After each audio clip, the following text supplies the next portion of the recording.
कि पहले कहीं इस तरह का सम्मान मिला है? कहीं भी नहीं मिला सर, आज यहीं पे मिला है, वो भी थर्ड रैंक पे। पहले तो बता दो कि मेरा नाम मनीषा कुमारी है। मैं बक्सर बिहार से हूँ। मेरी एक 3 साल की बेटी भी है। उसको लेके अपने लिए टाइम निकालना तो मुश्किल बहुत है। जैसे कि अगर मम्मी मेरी बीमार भी रहती हैं ज़्यादातर, तो मेरे को बहुत सुबह आना रहता है क्लास, तो मेरे पापा जी भी मेरा ब्रेकफास्ट बना देते हैं और वो खिला के भेज देते हैं। आगे कुछ करना है आपको? जी, क्या करना है? टीचर बनना है। तो कंप्यूटर टीचर बनना है या सब्जेक्ट का टीचर बनना है?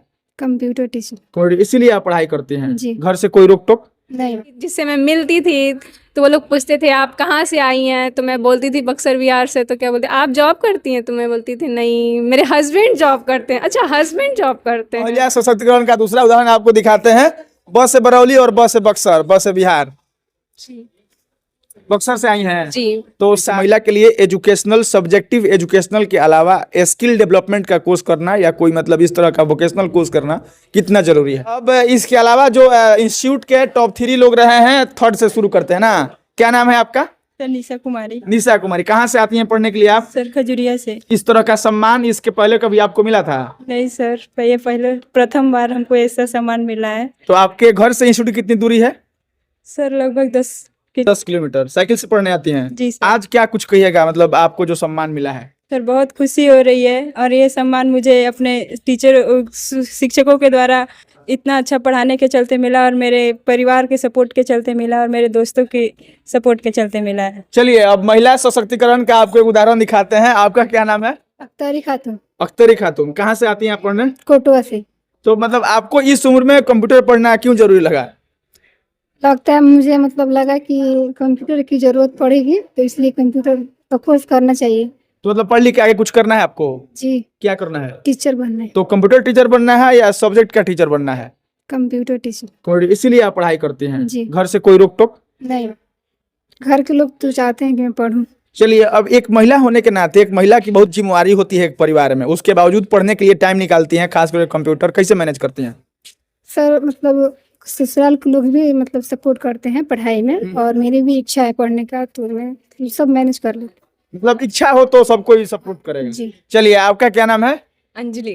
पिताजी आपके साथ आए थे, आप ही टॉप आए हैं? जी। पढ़ लिख के क्या करना है? यूपीएससी क्लियर करना है। यूपीएससी। जी। तो यूपीएससी से आईएएस बनना है या आईपीएस बनना है? मुझे आईएएस बनना है। आईएएस बनना है। तो आईएएस के लिए बड़ा पढ़ना पड़ता है? तो अभी जैसे पढ़े हैं उसके लिए भी पढ़ेंगे। दिल्ली जाना पड़ेगा? दिल्ली नहीं, अब तो घर पे भी बैठ के पढ़ाई हो सकती है।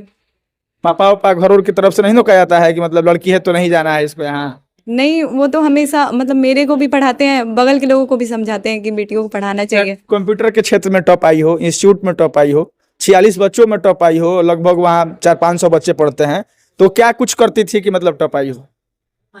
पेरेंट्स बहुत सपोर्टिव थे, इसलिए मेरा फोकस सिर्फ पढ़ाई पे था।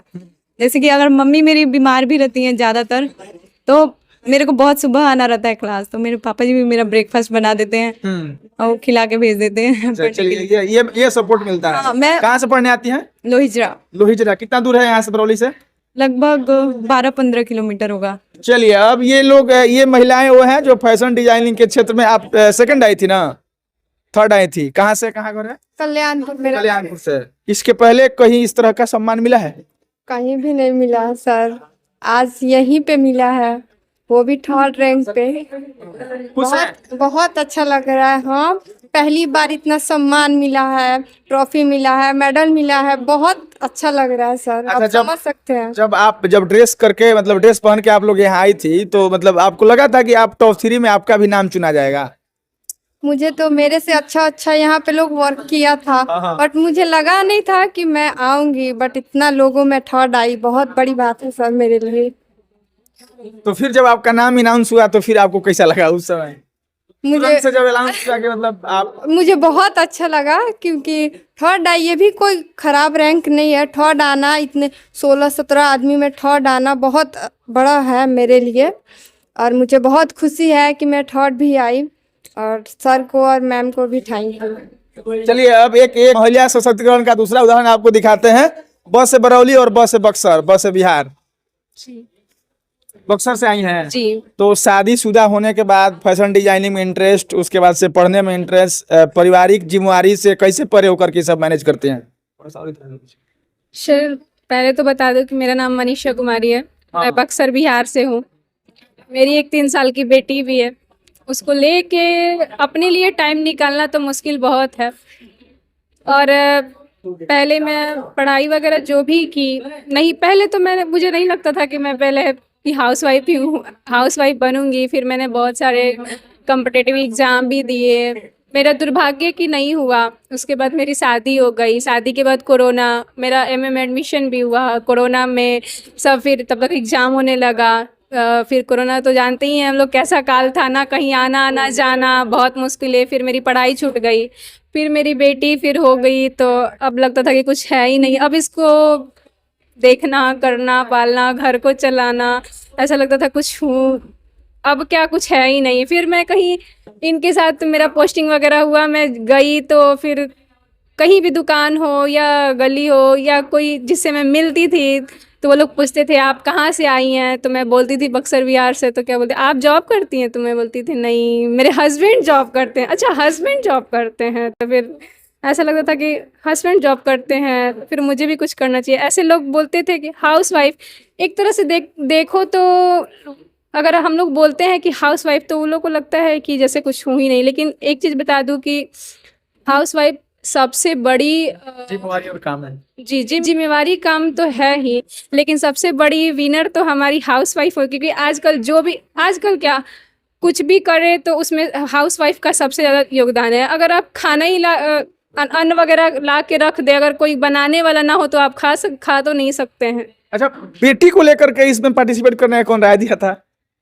बेटी को लेके पार्टिसिपेट करने के लिए तो मेरी मैम ही दी थी कि आप उसको भी ले चलिए। कभी फैशन शो में कोई शायद हो सके कि लेडीज़ नहीं आई हो, या फिर जिनके बच्चे नहीं हो, शायद ऐसा नहीं हो सकता, हो सके शायद मैं पहली हूँ।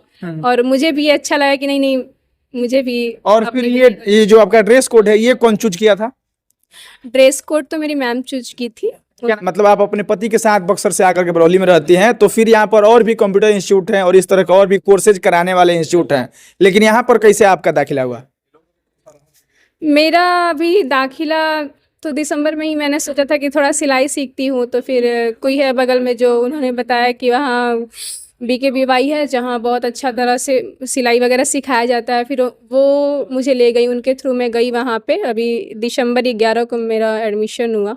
चलिए, आपसे अंतिम बात रहेगा, किसी महिला के लिए एजुकेशनल, सब्जेक्टिव एजुकेशनल के अलावा स्किल डेवलपमेंट का कोर्स करना या कोई मतलब इस तरह का वोकेशनल कोर्स करना कितना जरूरी है? देखिए, ये ज़रूरी नहीं है कि अगर हमारे हस्बैंड हैं, जॉब वाले हैं या पैसा कमाते हो, हमारा परिवार अगर पैसा वाला हो तो हमें भी कुछ करने की ज़रूरत नहीं है। ऐसा बिल्कुल नहीं है, क्योंकि काम करना लड़का हो या लड़की सबको आना चाहिए। और हो सके शायद आज हम लोग नहीं कर रहे हैं क्योंकि इसकी हमें ज़रूरत नहीं है, हो सके कभी फ्यूचर में ज़रूरत हो। तो इसीलिए ज़रूरी नहीं है कि हम लोग पढ़े लिखे हो तो जॉब के लिए ही पढ़ लिख रहे हैं या फिर शादी के लिए पढ़ लिख रहे हैं, ऐसा कुछ नहीं है। हम घर पे भी रह के बहुत कुछ कर सकते हैं। ये हमारा अपना हुनर है और इस हुनर के जरिए हम आगे बढ़ सकते हैं। चलिए, अब बगल में इनके हस्बैंड साहब हैं, तो आप कौन सा जॉब करते हैं साहब? हम ग्रामीण बैंक में ग्रामीण ब्रांच मैनेजर तो हैं। आप अपने पत्नी को इस तरह के कार्यों के लिए स्पेस देते हैं? जी ज़रूर। एक्चुअली में हुआ क्या था, जब हम लोग यहाँ पर आए हुए थे तो इसका स्कूल में एडमिशन नहीं हुआ था, तो बाकी इन्हीं को देखने में इनका टाइम चला जाता था। तो जब इनका एडमिशन हो गया तो 3 घंटे स्कूल में रहती है, बाकी लेजर आवर में ये घर में बैठी रहती थी। तो हम बोले कुछ कर लो पहले से, अगर मान लीजिए कुछ करके रखेंगी तो बात के लिए स्कोप रहेगा। इसलिए हमने इनको प्रोत्साहन दिया कि आप जाओ एडमिशन कर लो। और आपको कोई एतराज नहीं, आपके पत्नी कोई कुछ करे मैटर तो? नहीं है, क्या दिक्कत है। चलिए। टाइम सही यूज होना चाहिए, बस टाइम का सही यूज होना चाहिए। यूज होना चाहिए। चलिए, खबर को हम भी खत्म करते हैं। और आपको लगता होगा किसी इंस्टीट्यूट के तरफ से वहां पर पढ़ने वाले बच्चों को इस तरह से सम्मान देना किसी एनुअल डे पर आसान बात है, लेकिन आपको बता दें कि आपको आपके कार्य के लिए और आपके अच्छे कार्य के लिए जब सम्मानित किया जाता है तब आपका मनोबल और बढ़ता है और फिर आपको यह मन में आता है कि हम अपने काम को और बढ़िया और बेहतर से बेहतर तरीके से संपादित करने का जो इच्छा शक्ति होता है वह सम्मान के बाद मिलता है। आपको बता दें कि किसी इंस्टीट्यूट की तरफ से अपने ही स्टूडेंट के बच्चों को इस तरह से एनुअल डे पर सम्मानित करना कहीं ना कहीं उन बच्चों के अंदर उस तरह के जोशो खरोश भरने का काम किया गया है, जहां पर महिलाएं हो या फिर बच्चे हो या फिर विद्यार्थी हो, वह अपने जीवन में कुछ आगे करने के लिए इस तरह के सम्मान से और इस तरह के फंक्शन से खुद को प्रेरित होते हैं और उनको इस तरह के कार्यक्रम से प्रेरणा मिलता है। बाकी मेरी आपसे गुजारिश है कि पूरी खबर को लेकर के आपकी क्या राय है, प्रतिक्रिया अपेक्षित है। औपचारिकता के लिए मेरा नाम मनमीत है और आप जनता न्यूज नेटवर्क देख रहे थे। बहुत बहुत धन्यवाद।